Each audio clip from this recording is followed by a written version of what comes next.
This is the Arcteryx Alpha SV, arguably the best jacket in the world. Arcteryx is a high-end brand specializing in outdoor sport clothing and climbing accessories. Meet Dave Lane, the father of Arcteryx. Thanks to his passion for climbing, he set out to create the best mountaineering equipment on the market. Living in British Columbia, Canada, known for rocky mountains and the toughest and most extreme conditions in the world, Dave, as an avid climber, was fed up with low-quality climbing gear and not willing to take any risks. He set out to create the brand that changed the future of clothing.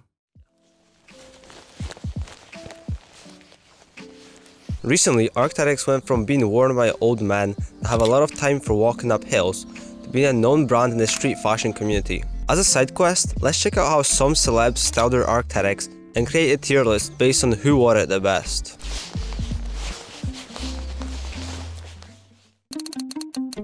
So in 1989, Dave said, "Okay, I'm going to open my own brand and make harnesses that don't suck and were not made in China or Vietnam."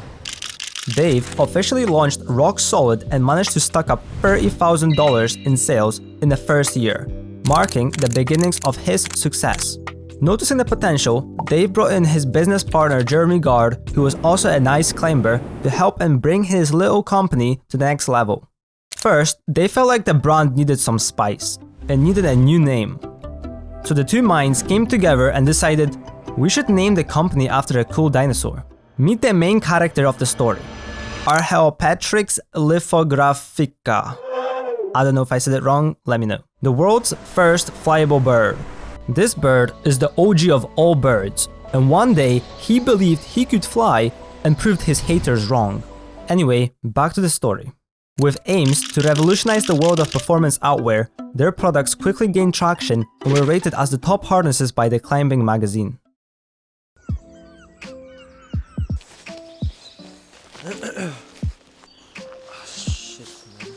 So first up we got Little Yachty, and I think he kind of started the Arcteryx trend, not going to lie. Yeah, I mean, it looks good on him. I think I'm going to give him a solid 9 out of 10. I mean, he kind of started the trend, so we gotta give him props. And plus it looks good, like he gets like cool colorways and shit. On the topic of Little Yachty, also Drake, I've seen him wear it a lot.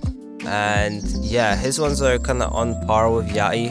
But he's from Canada, so he'd probably just been wearing them all the time. He didn't really care about it that much. He was like, oh yeah, Arcteryx, yeah, I know. I'd give him an 8 out of 10 because he didn't really start a trend, I would say. He kinda just always been there.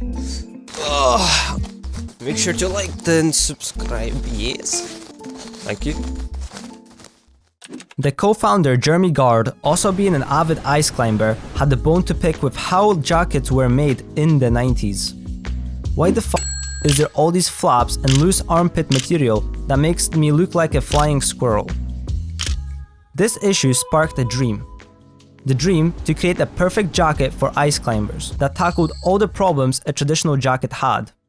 The Alpha SV jacket is a flagship product of Arcteryx, and for good reason. A redefined silhouette, revolutionary Gore-Tex material, and lighter than any jacket available on the market. Now, everyone else is playing catch-up. The successful launch of the SV sparked the designers and inventors' ambition to make the best better. Over the following years, they went full ice ahead and invented waterproof zippers, industry-leading waterproof material, and redesigned the hood so you can look up. That's pretty cool. But seriously, the Alpha SV line is severely impressive, and you can tell that designers behind Arcteryx are truly passionate about their product. Did you also know that SV stands for severe use? So next time you're at a party and you want to impress a girl and she says, "Oh, I wonder what SV stands for in Arcteryx Alpha SV." You can say, "Oh, it actually stands ... cut off here for a comic."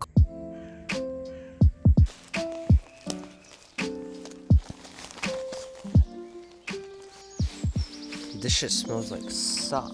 Okay, next we have Lil Uzi Vert standing next to Lil Tecca, it seems like.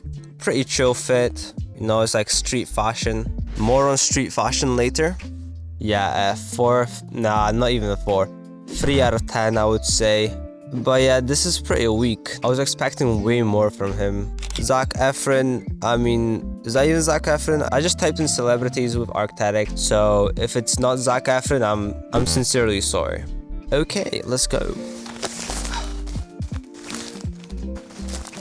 One time for my LA sisters. Time for my LA hoes. Finally, we're at the fun part where I get to talk about streetwear and how Arcteryx picked their way into this side of the clothing market. So how does an ice climbing company win over the hearts of skateboarders on the street of London?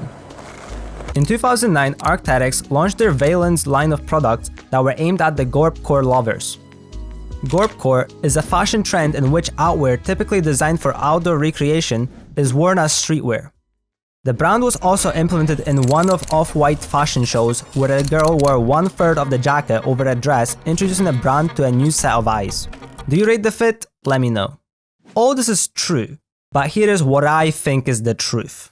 With the rise of rappers and celebs posting pictures of the brand on Instagram, it made the brand cool. If Gordon Ramsay wore Arcteryx, no one would care because he isn't from the hood. The second cause is that everyone would agree that the jackets ain't cheap. With a hefty price tag comes exclusivity. With exclusivity comes 18 and 24-year-olds that have a job and expandable income from living with parents and want to flex a jacket that rappers wear. The jackets also give off that roadman that is actually making a living out of what he sells vibe, and who doesn't want to look like a roadman. What Arcteryx did would be called perfection, and I do not see how this brand could ever stop growing.